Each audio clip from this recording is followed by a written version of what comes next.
Y este es un espacio increíble, bonito, que tenemos hoy aquí en la radio, en 33 HF Estéreo Digital, desde la ciudad de León Mister, Massachusetts, en Estados Unidos.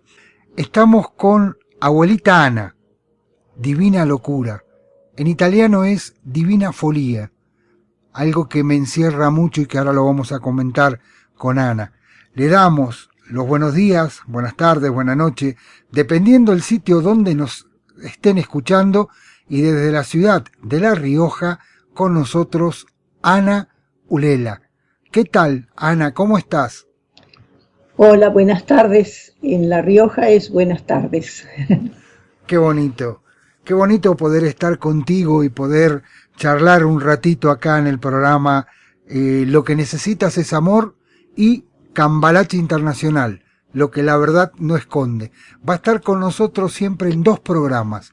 Y vamos a hablar de cosas bonitas, cosas que Ana nos va a contar. Ana, ¿cómo empezó con la poesía a escribir cosas bonitas? ¿Cómo fue? ¿A qué edad? Es difícil de precisar porque la ilusión de expresarme comenzó desde pequeñita. Yo nací en Icaño, Santiago del Estero, una provincia al norte de Argentina, pero me crié con los aborígenes Pilagás en Clorinda, Formosa, en la cosecha del algodón. Vivíamos en un galpón, piso de tierra, sin puertas, animales salvajes alrededor y la cosecha del algodón. Y yo soñaba con las estrellas, con todo, con la naturaleza, y siempre le hablaba al paisaje que yo tenía allí, a cualquier bicho que hubiera por allí. Pero vine a la civilización y la situación cambió mucho, muy difícil la vida en la civilización, muchos abusos y demás, y pasó la vida, me pasó por encima, y recién hace 5 años, yo he estado escribiendo, pero en papeluchos, cuadernuchos, por ahí, y hace 5 años nada más que mi nieto de 14 años entonces, yo entonces tenía 79,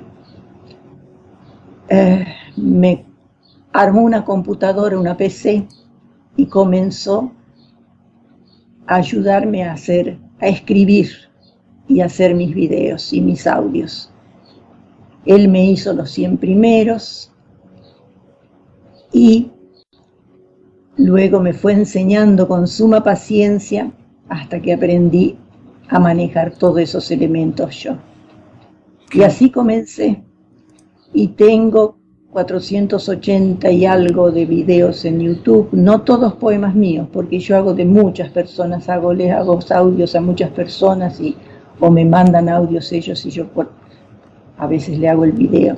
Y tengo un libro también, Tabaré, de Juan Zorrilla de San Martín, que es una epopeya nacional uruguaya, que lo he hecho en 112 videos.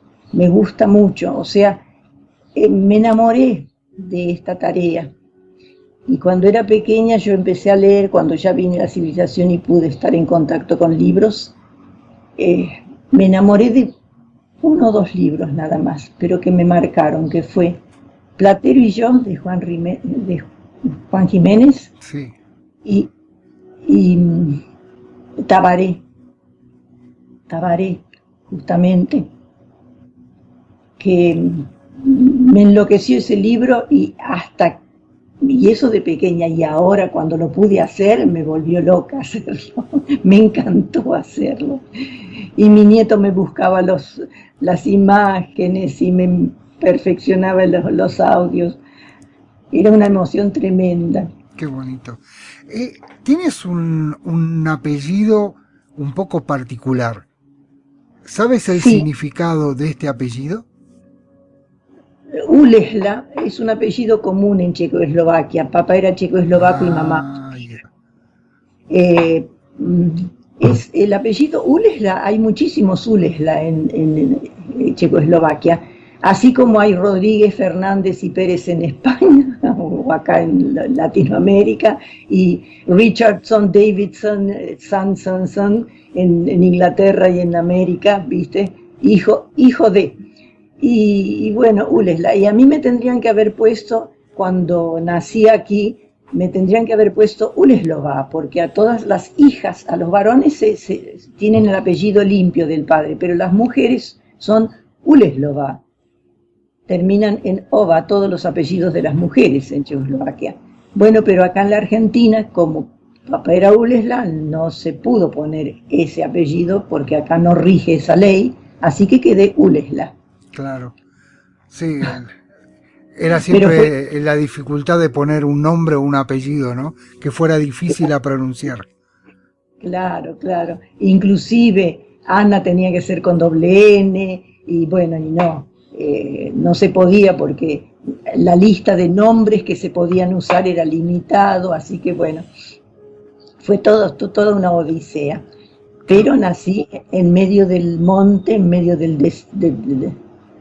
páramo de Santiago del Estero. Nosotros, papá y mamá fueron a vivir allí después de luchar muchísimo en Buenos Aires.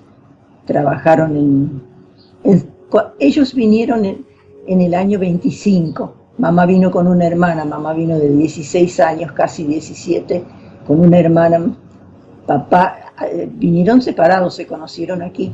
Papá vino después de hacer el servicio militar, tendría unos 21 años, y fueron a un barrio, Villa Domínico, en Buenos Aires, donde había muchos checos. Y entonces, bueno, se hizo el grupo, pero trabajaron en servidumbre, muy sufrida. Sí. Y entonces papá decidió irse al monte, a pura hacha, voltear árboles y limpiar terreno y arar y cosechar algodón. Empezó una vida diferente, una vida muy diferente ahí en Icaño, en Santiago del Estero, ¿verdad? Sí, sí, sí. Y bueno, ahí empezó limpiando terreno del gobierno, que después la parcela después la iba trabajando, sembrando algodón, cosechando, y bueno, ahí empezó la familia. Mamá tuvo los 3 primeros hijos, que fallecieron de unos cerca de 2 años, año y medio.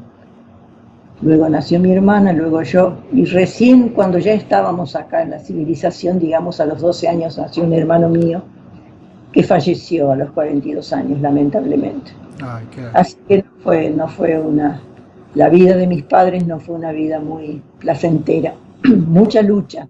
Son los que realmente, según dice la Constitución, vinieron a habitar el suelo argentino, pero a habitarlo, a trabajar, a luchar, a forjar un país, a plantarlo, a cosecharlo, sí, a labrar la tierra, no a surtirse de ella. Exacto. Porque toman la Constitución como diciendo, porque la Constitución dice que todo el que quiera venir a habitar el suelo argentino, vienen, cosechan y se van. Y no es esa la letra de la Constitución, pero bueno, esa fue una vida difícil. La vida difícil de muchos emigrantes.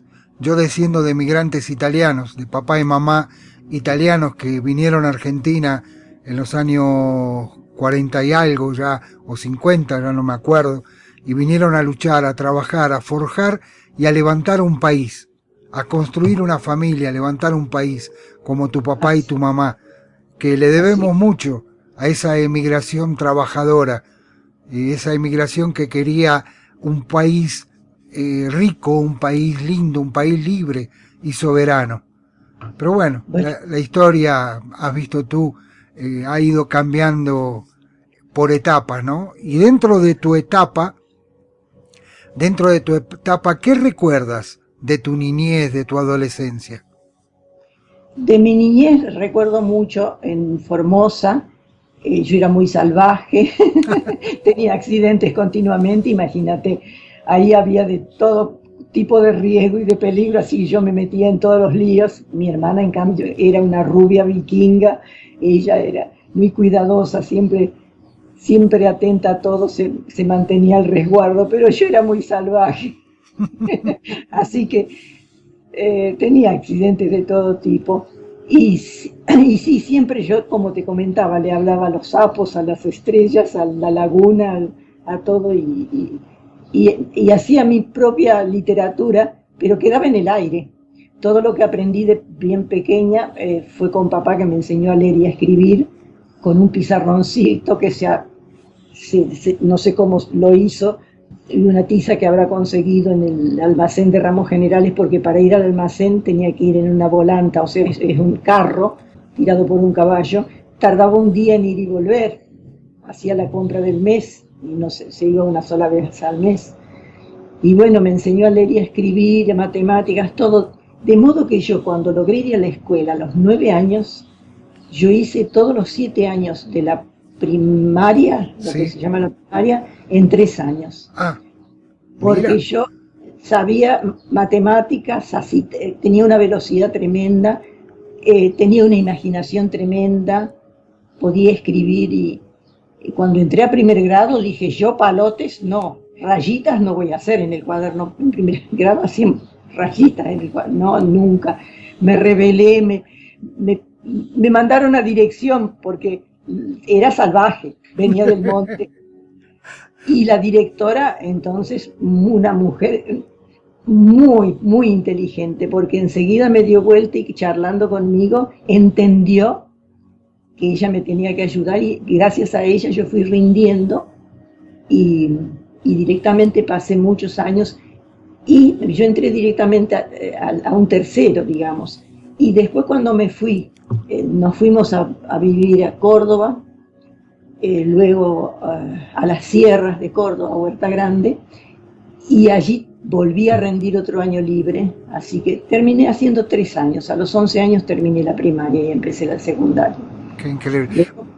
Me costó mucho, o sea, la secundaria la hice bien, pero me costó mucho luego seguir estudiando. No pude estudiar, trabajé en una carnicería de los 16 a los 23, y allí, en el lugar donde yo vivía, en Villa María de Córdoba, abrieron un profesorado, y bueno, me dieron una beca como para poder solamente estudiar, ¿no es cierto? Una beca, mitad trabajo y mitad estudio, y pude estudiar. Lo que éramos sacrificados de aquella época, trabajar y estudiar. Bueno, pero logras ser docente, ¿verdad? Y sí, ya eras civilizada, aunque hasta hoy, como habrás visto en el poema de la locura, no soy muy civilizada. No, pero es bonito que a tus 35 años puedas escribir y decir y recitar como recitas hoy, con tus 35 años. 35. Sí, porque mi abuelo decía que a 35 nos parábamos, que a los 35 años ya está bien, ya no hay que decir más. No, 84 tengo. De los 79 hasta los 84 he estado en esto.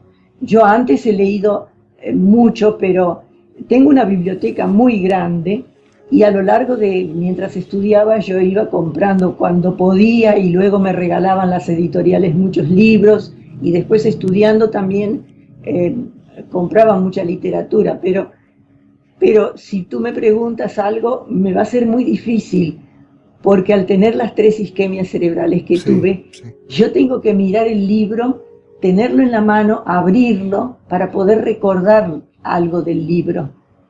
Porque de todas las cosas que he leído, hay algunos que tal vez recuerdo mucho, y hay otros que tengo que abrirlo y leer un poco para darme cuenta que lo leí. Porque se me borraron zonas, pienso que del cerebro, indefinidas. Ya. Pero no, yo a veces digo que sin darnos cuenta se nos vacía la biblioteca, o se mueve la biblioteca, y es cuando no nos acordamos, se nos pierde algo, ¿no? cuando se mueve la biblioteca, y esto es lo que nos pasa a los años. Yo tengo 65 años, abuelita Ana. Yo conocí una poetisa en Italia llamada Margarita Guidacci. Bueno, Margarita Guidacci, para el próximo programa voy a tratar de encontrar la poesía que escribió, y era una poetisa como tú. Ella decía que la locura era una pasión, que la locura era una bendición de Dios, porque con la locura lográbamos hacer lo que la gente normal jamás lo podía imaginar. Y tiene razón, nosotros somos locos. Y ella decía que nosotros formamos parte de la familia Divina Folía. La palabra es folía, quiere decir locura, divina locura. Este es tu espacio, divina locura. Divina locura, sí. Sí, ahora todo lo que yo escribo son vivencias, o sea, lo que siento. Y es un camino a buscarme, a encontrarme de nuevo en este mundo al que yo vine, de un mundo completamente diferente, pero yo me apego mucho a la naturaleza. Todo lo que yo digo o escribo tiene un 50% de naturaleza, siempre con el viento, con el aire, con el sol, con las hojas, con los árboles, con los grillos, las chicharras, los pájaros, las mariposas. No sé, siempre son imágenes de mar, de agua, de río. Es que es la imagen de la vida, ¿no? Es lo que nos rodea y lo que valoramos nosotros los locos. Y es como si lo tuviera dentro mío todo eso. Y por eso cuando tengo una angustia salgo al patio y abrazo un árbol. Y vuelvo a ser yo, vuelvo a encontrarme. Es como encontrarme conmigo misma de nuevo. Ya. ¿Qué se siente? ¿Qué siente nuestra abuelita cuando camina descalza por la casa? Es que para mí es muy difícil calzarme, porque yo crecí, no sé a qué edad me puse el primer calzado. No puedo definir, porque te cuento, para la gente que ahora tiene almanaque, tiene reloj, tiene médicos, tiene iglesias, en el monte no había nada de nada, no había tampoco luz. Nosotros nos levantábamos con las gallinas cuando salía el sol y nos acostábamos cuando el sol se ponía, y con el fuego, y sí teníamos una especie de lámpara a querosene con la mechita esa, pero usábamos poco porque no se podía gastar. Y entonces, no sé en qué momento, no sé en qué año, todo eso no lo pude anotar, no lo pude escribir. Después estaba el problema que mamá, cuando fallecieron los hijos, ella con las depresiones, los fallecimientos, quedó con una esquizofrenia y vivió con esa esquizofrenia. Con nosotros vivía así, perdida continuamente, ¿no? Papá muy hosco, muy callado, entonces no pude hacer yo un recuento de cosas. Recién cuando pude encontrar papeles, ciertos papeles, yo pude hacer una historia del árbol genealógico y logré llegar hasta el tatarabuelo de mis nietos, que fue guardabosque en los bosques de Liechtenstein, entre Alemania y Checoslovaquia. Ajá. Y tengo anécdotas de él, porque papá sí, ahí, cuando era chiquita, aún cuando contaba anécdotas, yo las guardé en mi mente y las fui escribiendo. Y escribí muchas de esas cosas, que las tengo en un blog, que es el blog de la abuela Ana, y allí en ese blog tengo solo una historia más, que es la historia de mis ancestros, que todavía me falta por seguir. Allí tengo muchas cosas, tengo poemarios anecdotarios, perdón, de mis hijos y de mis nietos, todas las picardías que en su infancia hacían o decían, como especie de cosas graciosas y bonitas, las fui atesorando allí. Muchas cosas guardé. Y después tengo una página que también guardo cosas, que es la Salpicados de Letras y Voces, que ese nombre me lo puso mi nieto. Mi nieto es el que me hizo todo esto. El blog de la abuela Ana también, solo una historia más. Él buscaba los títulos, me buscaba me aconsejaba la verdad que para mí es el héroe que me ayudó a como a encontrarme un poco, a encontrar un lugar, sí, lugar mío. Sí. Y te entiendo. ¿Cómo se llama tu nieto? Porque tu nieto tiene que tener un nombre angelical. ¿Cómo se llama? Martín. Martín. Martín. Y el apellido es Parnensini. Italiano. Mi esposo fue italiano, sí. No era argentino, pero de padres italianos. Veronese la madre y Parnensini el padre. Parnensini de Teramo. Parnensini de Teramo. Teramo, qué bonito. La verdad que da gusto escucharte y hablar como hablas de tu nieto, ¿no? La verdad que me da mucho gusto, y aparte que él en una forma te mostrara lo que es el otro mundo, ¿no? El mundo que nosotros, mientras no lo tuvimos, no lo sabíamos, hasta que cuando la tecnología nos invade y entramos en otro campo. Yo a veces digo que si la tecnología que hoy está la hubiéramos tenido en aquellos años 60, 70, bueno, no sé lo que hubiera pasado. Es decir, haber tenido un celular y haber filmado o captado una imagen, porque hubo miles y miles de imágenes perdidas por no tener un celular. Pero bueno, la vida es así, ¿no es cierto, abuelita? Así es. Pero cada uno es otra historia. Cada uno tiene una historia. Y hay historias, pero son impresionantes, de personas a que a lo largo pude ir conociendo, y cada uno tiene una vida tan diferente y pensamos diferentes, pero está tan bien que uno pueda charlar y que se acepte que seamos diferentes. Sí. Te hago una pregunta. Sí. ¿Qué significa para ti el espejo? El espejo no significó nunca nada, porque no tuve espejo hasta no recuerdo. Yo creo que tenía, no sé, espejo, a los 9 años, no. Sí, a los 9, 10 años puedo haber tenido espejo. No, más, no recuerdo, no teníamos en Huerta Grande ni espejo teníamos. Pero ¿cómo empezó a significar algo el espejo? Porque yo cuando tenía las isquemias, que yo escribí, como tú pierdes la memoria con la isquemia, pero puedes reconstruir lo que hiciste y todo lo que dijiste visitando a las personas que estuvieron contigo mientras tuviste la isquemia. Sí. Yo, la primera isquemia la tuve y no estuve con nadie, pero sí me comuniqué por teléfono, sin saberlo. Y bueno, luego comentando con las personas pude reconstruirla y escribí todo lo que viví en las 3 isquemias, lo fui escribiendo. Luego en algún momento te lo voy a pasar. Y cuando yo, en la segunda isquemia, yo ya supe que era una isquemia y mi hijo me llevó a Córdoba a ver a un médico especialista, porque se asustó.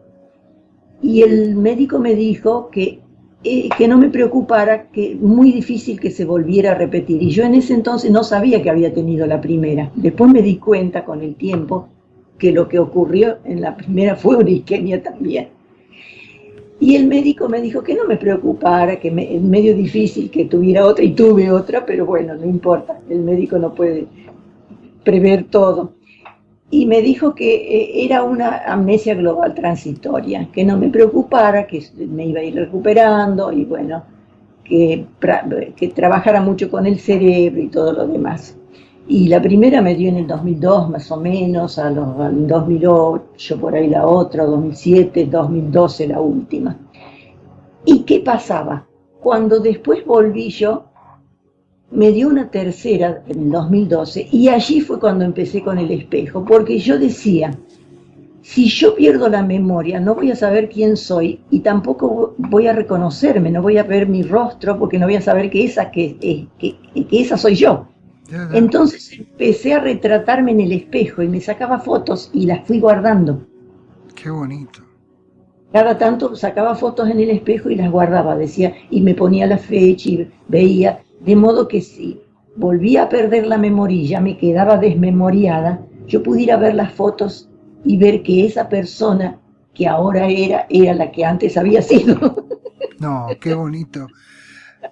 Es difícil, es un trabalenguas, pero Sí, sí, eso sí, fue sí, lo que pero me es la pasó. realidad, es una realidad. Esa fue mi realidad. Y entonces Claro. pues, venía y me cambiaba de ropa, me ponía una gorrita, me ponía... Y fui sacándome muchas fotos en el espejo. Y ahora, el otro día, no hace mucho, se me ocurrió de hacer un poema, recitarlo frente al espejo. No sé, fue una locura.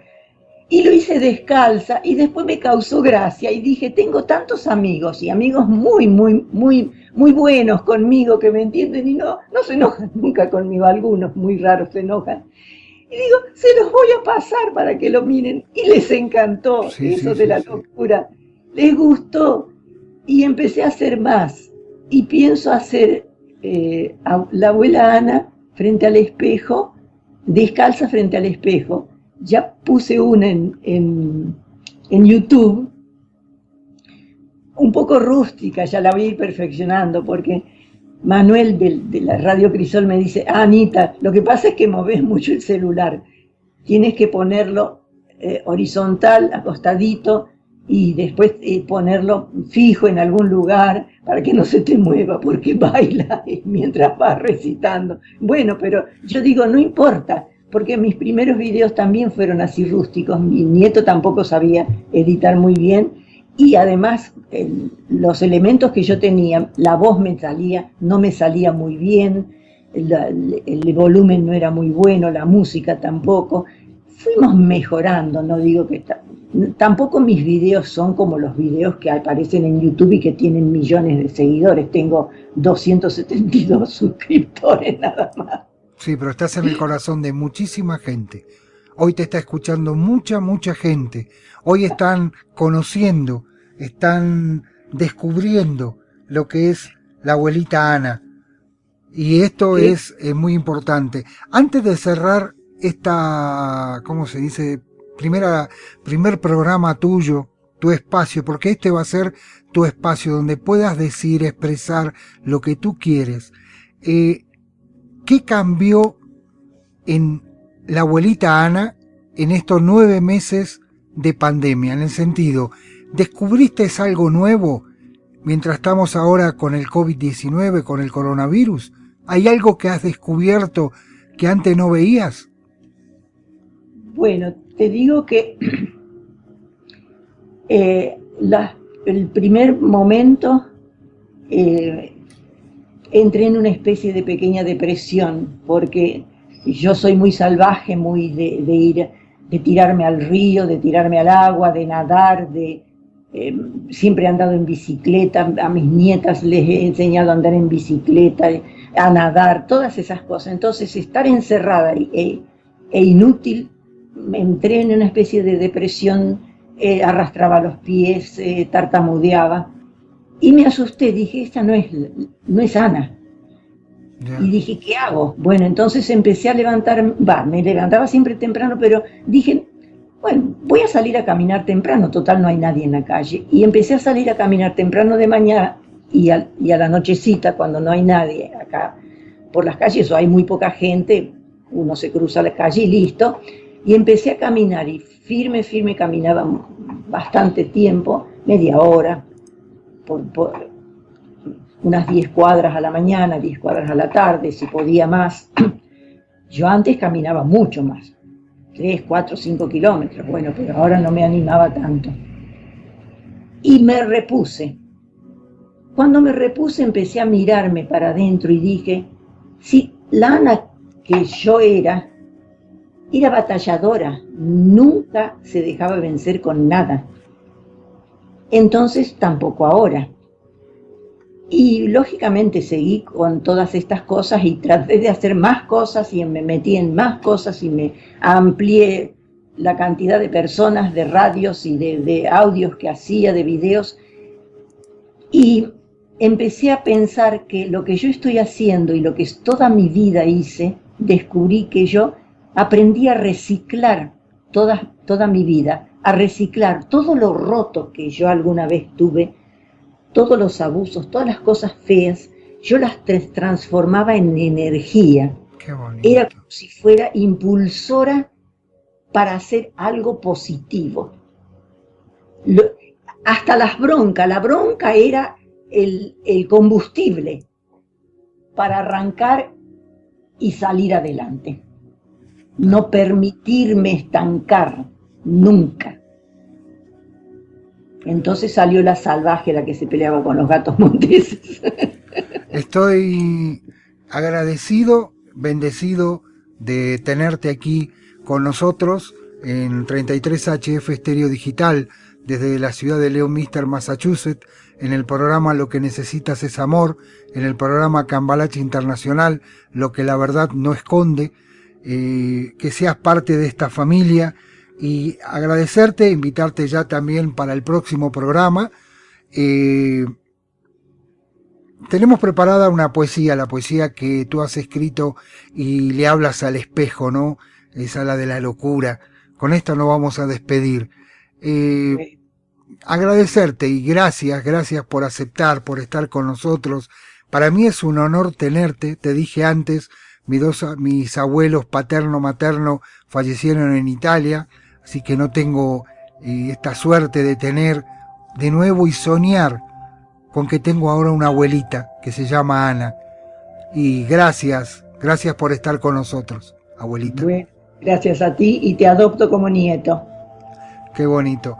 Bueno, nos vamos a despedir hasta la próxima semana. Vamos a escuchar esta hermosísima poesía escrita y recitada, declamada por Ana Ulela. Un fuerte abrazo, querida abuelita. Gracias, un abrazo a ti y saludos. Ahí vamos con la poesía. Esta soy yo, Ana Ulela, desde La Rioja, Argentina.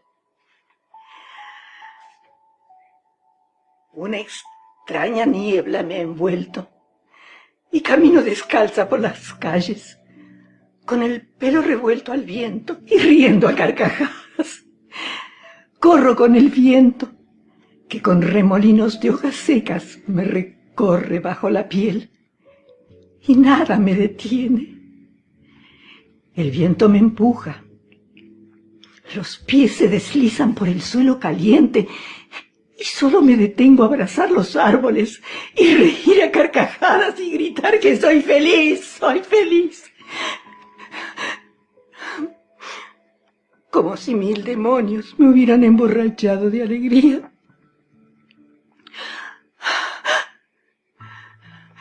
Y llueve.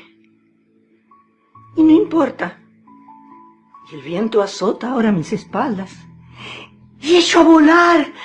Allá voy. Allá vamos. Espérame, locura, ya te alcanzo. Navegando en las alas de una paloma, envuelta en un remolino de hojas de otoño, murmullos bajo la piel, cenizas de recuerdos, rumores recónditos resbalando por mis mejillas, granizo ensimismado esperando caer conmigo. ¡Allá vamos! Que vuelvan los grillos y las chicharras.